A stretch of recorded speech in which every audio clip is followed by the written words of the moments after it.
Hi, I'm Sherry Bergeron, and this is Accounting Analytics. So we will be using CVP, which is Cost Volume Profit Analysis, to answer some questions. Specifically, we'll be doing break-even, contribution margin, margin of safety, and we'll be using a pivot table to extract all of this information. So let's get started. The first thing that we need to remember is what a contribution margin income statement looks like. So it's an income statement like all income statements, which is revenues minus expenses, but we break it down by cost behavior. So we're going to see sales minus variable costs, and variable costs are costs that behave in units. They always stay the same, but in total they go up in direct proportion as activity increases. So that's what we mean by cost behavior. And then we'll say sales minus those variable costs equal our contribution margin. We'll subtract out our fixed costs, and that will get us to our operating income. When we talk about break even, we're talking about where we break even, where we equal zero profit.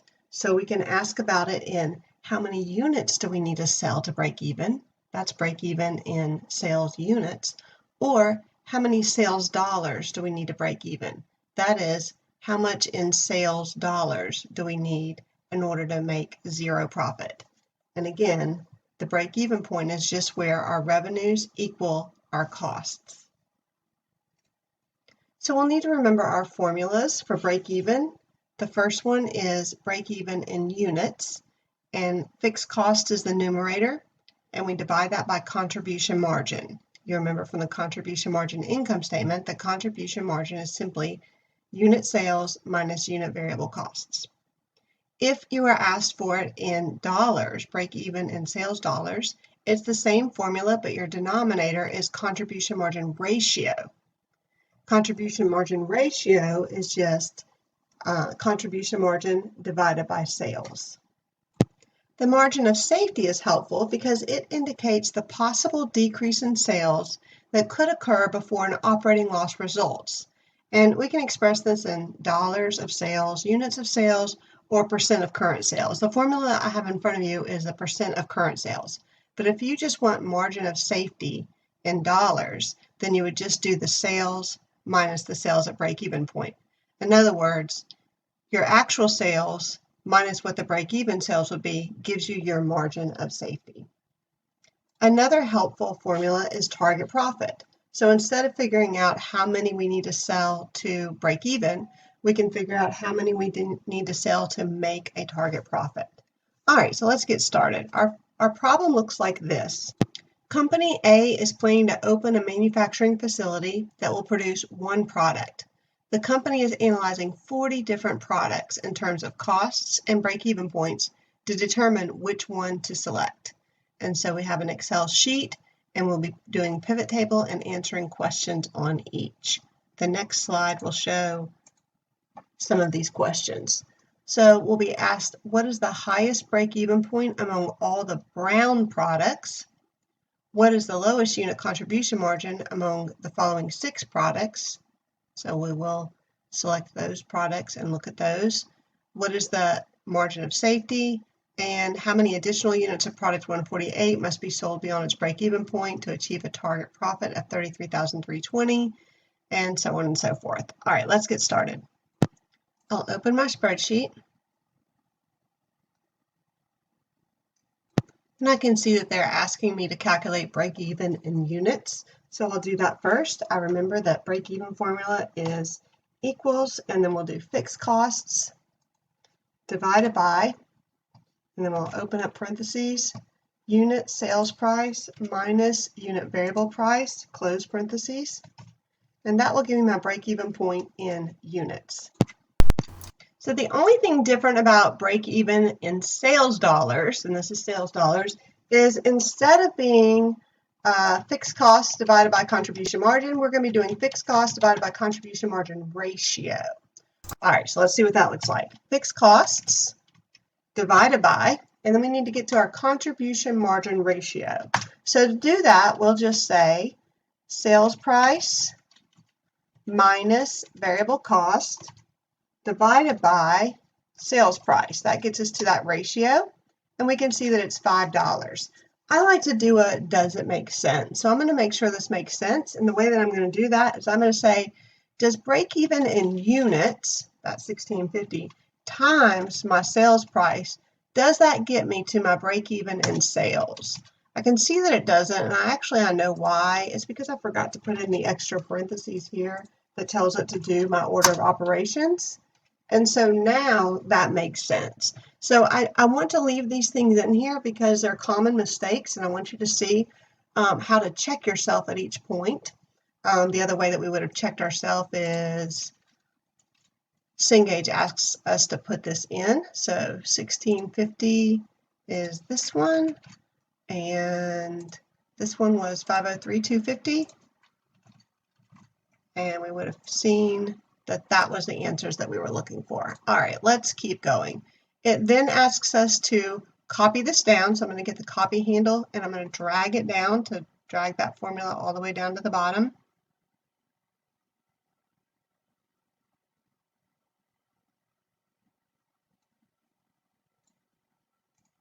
All right. Next, it's going to ask me to insert a pivot table into a new worksheet. So I'm going to say insert pivot table, and it automatically selected all of my data, and I want it to go to the new worksheet. So I say OK. Now I want to find which brown products have the highest break even in sales dollars. So let's pick our color, and we only need to see brown. So I'm going to click on this and click filter, and I'm going to filter to only see my brown. And then I'm looking for the highest break even in sales. So I'm not looking for the sum, so I'm going to click on value field settings. I'm looking for the largest, so I'm going to click max. Then I need to see it by product. So I'm going to drag product to rows so that I can see all of my products. And I don't want to see the total of each product because that just makes it look messy. So I'm going to click on settings, and then I'm going to say show grand totals, and I unchecked mark rows and columns, and then for show subtotals I said don't show. And that just made it easier for me to look at. So what I'm seeing now is that my max of break-even sales isn't showing because I told it not to. So I'm going to go back in there. I'm going to say, give me these settings and do give me the total of my columns. Yeah, because I do need to see this total because that is my max. So if I look through there, this is the max of my break-even in sales because that's what I told it. And actually I can see that it's that number right there. So product 187. So let's go put that in and see if we're right. 6,084,700.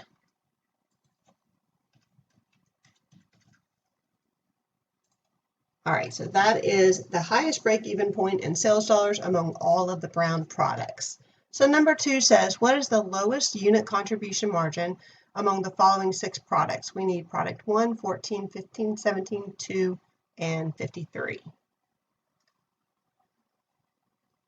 So I'll go back to my Excel, and I'm going to click on this to open up my pivot table, and it automatically gave me back to my settings, but I'm going to click X to get back to my pivot tables, and I'm going to first of all unmark my filter for brown because I need all colors now.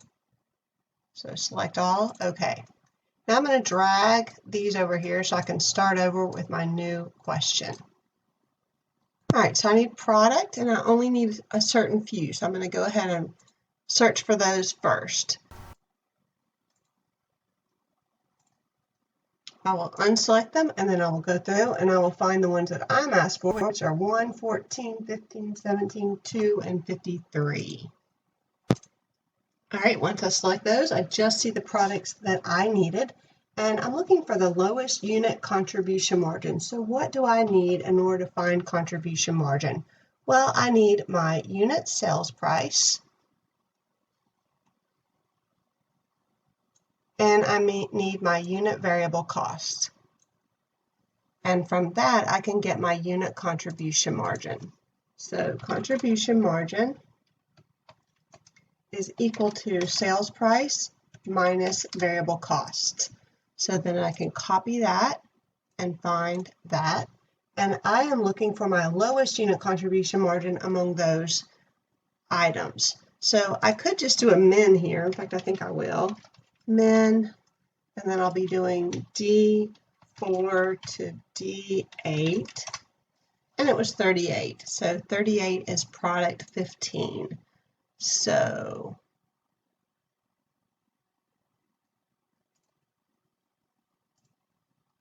we put it in to make sure that we got the right answer, and we can go ahead and look at the next question now. What is the margin of safety in dollars for product 78 if total actual sales are 3,966,700?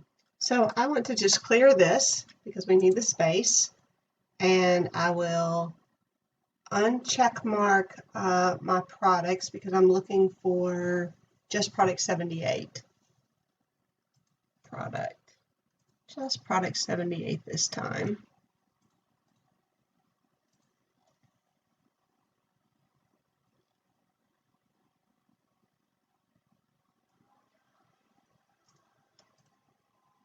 All right, so if I need my margin of safety, that is just my actual sales minus my sales at break even. In other words, how much safety do I have before break even? And so they told me the amount of sales that we have. So the sales here that they told us are 3,966,700. So what is the margin of safety? Well, I need to know what sales at break even are for this. So let me go back over to my pivot table fields, and let me pick break even in, they're talking about sales dollars. All right, so all I need to do now is, this is the actual given. It's always a good idea to make a habit of labeling everything so that other people can follow your work, and you can follow your work if you have to put it down and come back to it. So actual given minus the break even gives us our margin of safety. So I get, let's put this in commas so that we can read it better, 915,370. I put it in to check my work, and I can see that we are correct. Let's look at the next question. How many additional units of product 148, so we'll need to filter for 148, must be sold beyond its break-even point to achieve a target profit of 33,320? All right, so let's just go ahead and get our product 148 up here.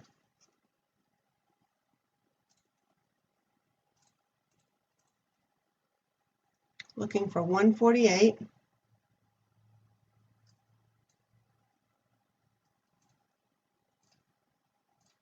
All right, we're going to get rid of all of this information. And I'm going to remind you that the target profit is going to be fixed costs plus target profit. That's the numerator. And they want this in sales, let's see, how many additional units? Sales units, so just contribution margin divided by contribution margin. All right, so that means that I also need fixed costs. So let's go grab fixed costs. All right, there's fixed costs. So equals fixed costs plus the target profit, and they gave me the target profit of, I'll just type it in, 33,320.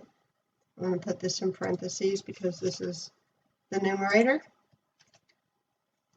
And then divided by contribution margin, which is just unit sales minus unit variable.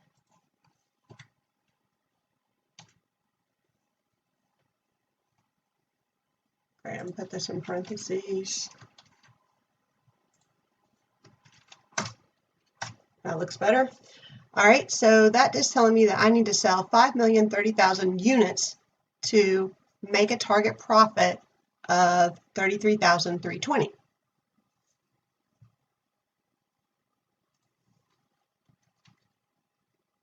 $5,030. All right, so this is in fact my target profit amount to break even, but that's not what they asked me. I'm going to write out here what they asked me on this problem. They said, how many additional units of product 148 must be sold beyond break even? All right, So break-even units, we need to see our break-even in units now. Break-even in units. Break-even in units, in order to add that, I have to make some more space. So break-even in units.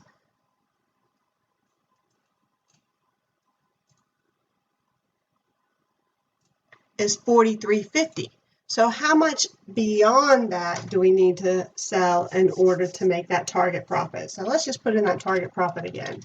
Target profit equals, because it never hurts to practice this, fixed costs plus our target profit of $33,320 divided by sales minus variable costs.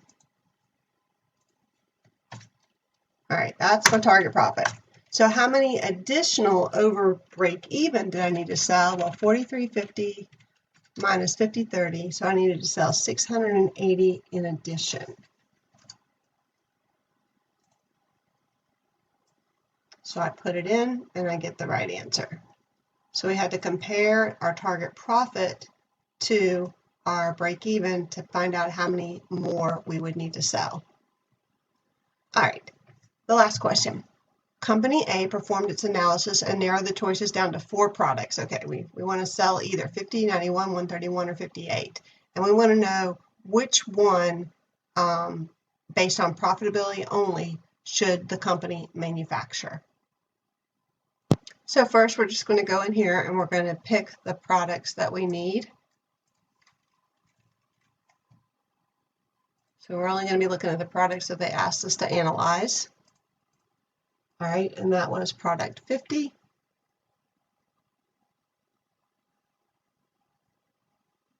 Okay, as you can see, I chose my products. And then the problem gave me expected sales for each of these products. So I just typed those in.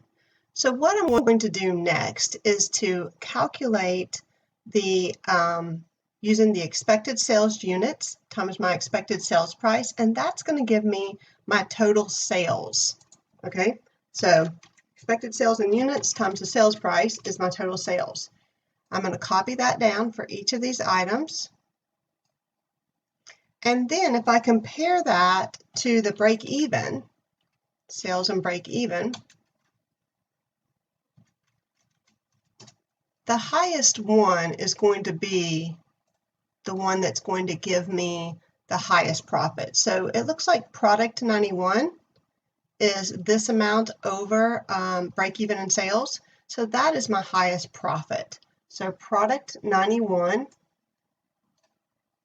is the answer for that.